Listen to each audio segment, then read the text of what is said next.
Bueno, amados consiervos, video número 152 de este canal de la Palabra de Dios. Hoy vamos a tener una breve explicación acerca de unos pasajes de la Biblia que son paralelos, ¿no? Éxodo 23 del 14 al 19 habla de estas fiestas que Dios instituyó en el pueblo hebreo de primera instancia, después hubo más.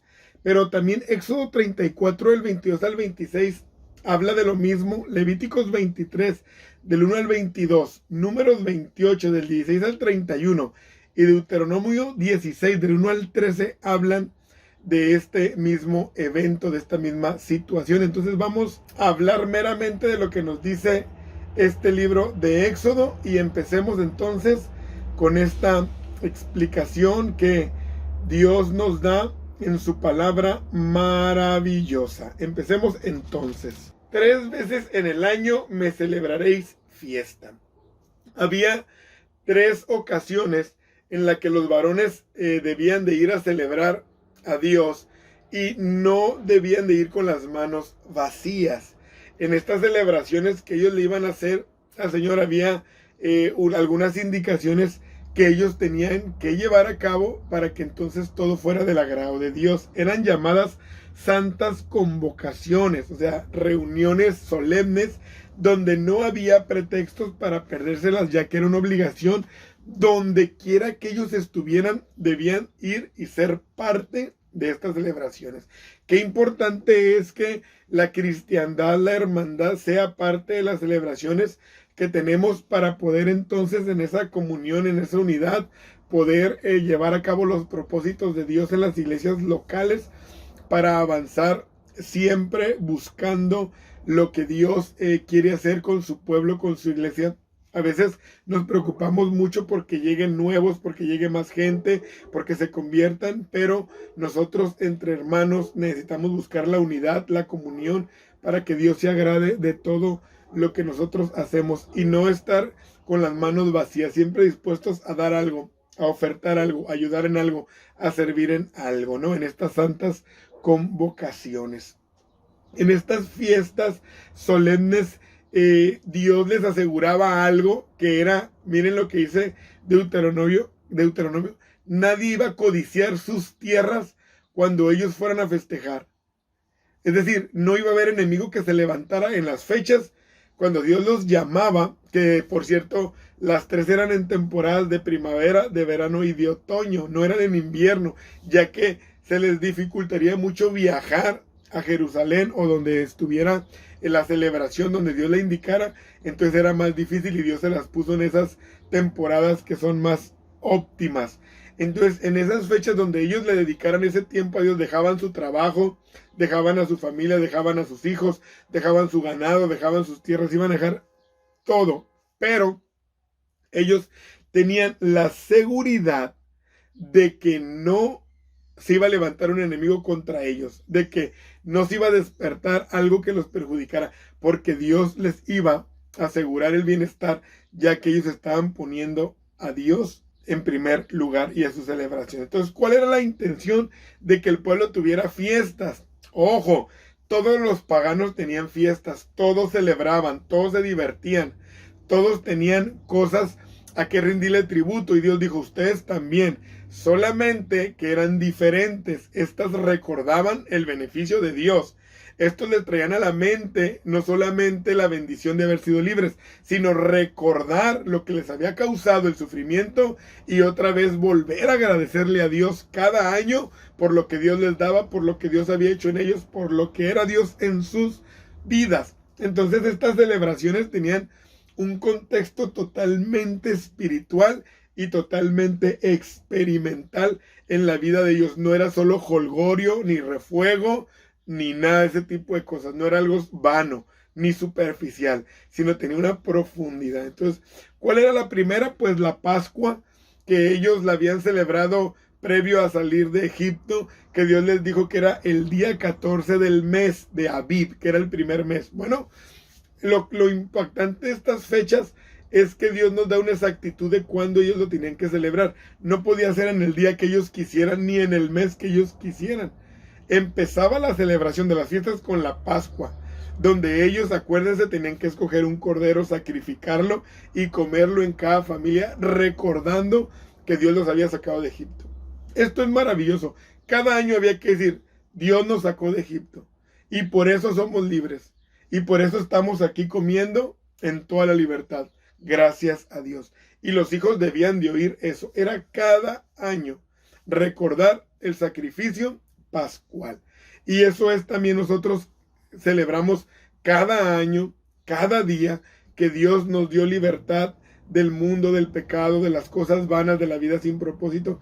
Y nuestros hijos deben de ser parte. Por eso yo aconsejo que en cada alimento, en el desayuno, en la comida y en la cena, estés dándole gracias a Dios por tus alimentos, que no se pierda la costumbre de que nuestros hijos dirijan la oración. Uno mismo como papá o mamá, vamos a dirigir la oración. Señor, gracias por los alimentos, gracias porque quizás antes no teníamos, o no había este amor, no había esta unidad, no había esta confraternidad. Gracias, Señor, porque tú nos has unido, gracias porque nos hiciste libre de los vicios, etcétera, etcétera. Ser agradecidos con Dios y que nuestros hijos miren ese recordatorio que papá día a día le da gracias a Dios por de dónde los sacó. Ellos tenían que recordar que Dios los había sacado de Egipto, no se les tenía que olvidar.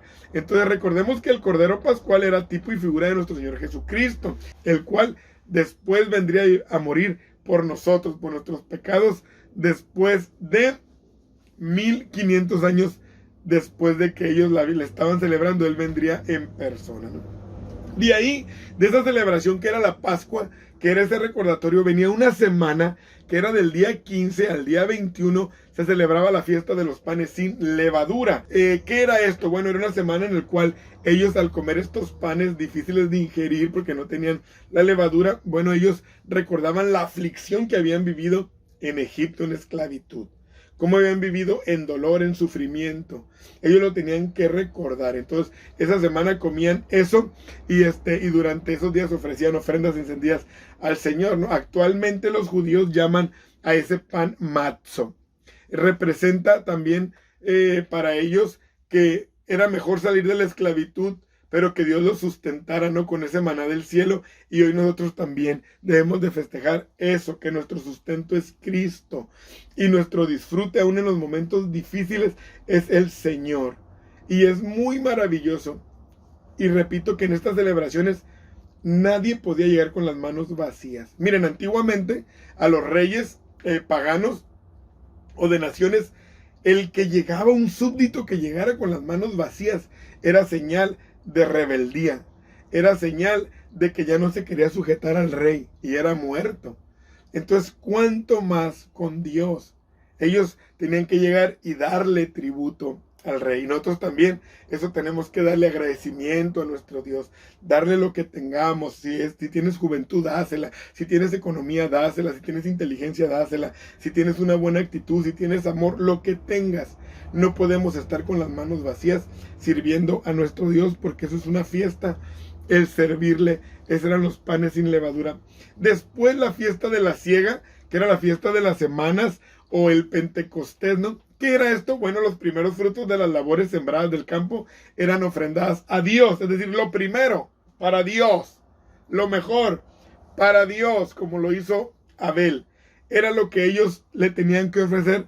¿Para qué? Porque reconocían que Dios era la fuente de todo lo que cosecharían, que en las manos de Dios estaba la grande bendición que ellos iban a obtener. Por eso se despojaban de lo primero y en lugar de asegurarse, ellos se lo daban a Dios.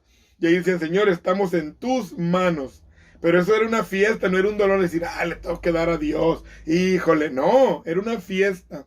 Y así, cuando Dios nos permite tener de nuestros ingresos, de tener de nuestra economía, de nuestro sueldo, es lo primero que tenemos que apartar para Dios. Pero debe de ser una fiesta, de no decir, te gané bien poquito y aparte me van a quitar. No, es de eso que me permitió el Señor tener. Yo puedo darle a Él lo que Él me pide que le dé, esa primicia, ese diezmo, esa ofrenda que Dios demanda de nosotros, ¿no? Entonces, hay que entenderlo realmente en un nivel espiritual para ser obediente a esta palabra de Dios y confiar en Él. Entonces ellos reconocían al Señor, reconocían, no se quejaban, no, tengo un sueldo bien chiquito, no, reconoce que si no fuera por Dios no tuvieras ni ese sueldo.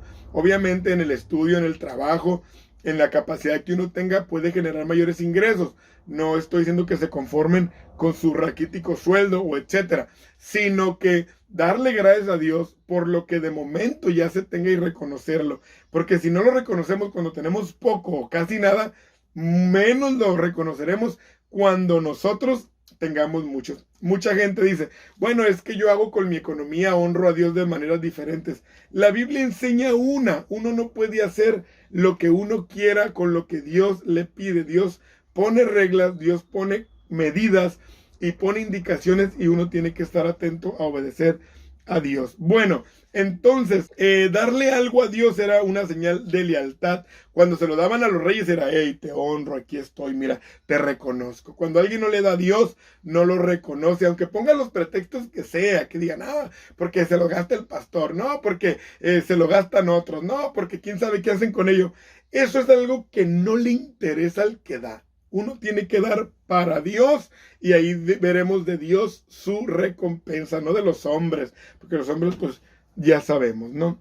Entonces dice que cuando alguien tenía las cosechas como reconocía que eran de Dios, no se cegaba hasta el último rincón, se dejaba para el pobre y el extranjero, para que el pobre llegara ahí y tomara de esos y fuera sustentada su vida. Esto era del día 16 del primer mes al 6 del tercer mes. Hace mucho tiempo en un velorio escuché una predicación del hermano Misael Zaragoza, no sé si alguien lo conozca, uno de los hombres de Dios que me impacta cómo habla la palabra de Dios, porque me tocó escucharlo de niño, y él hablaba una predicación muy impresionante aquí, que decía que no recogieran, cuando alguien se moría, era como cuando no recogías toda la cosecha. Dice que Dios recogía una cosecha, pero dejaba gente que era como esa fruto que se deja tirado, dice, para que ellos le den vida a los pobres, dice, y los vivos, los que quedan, son los que tienen que hablar la palabra de Dios a los pobres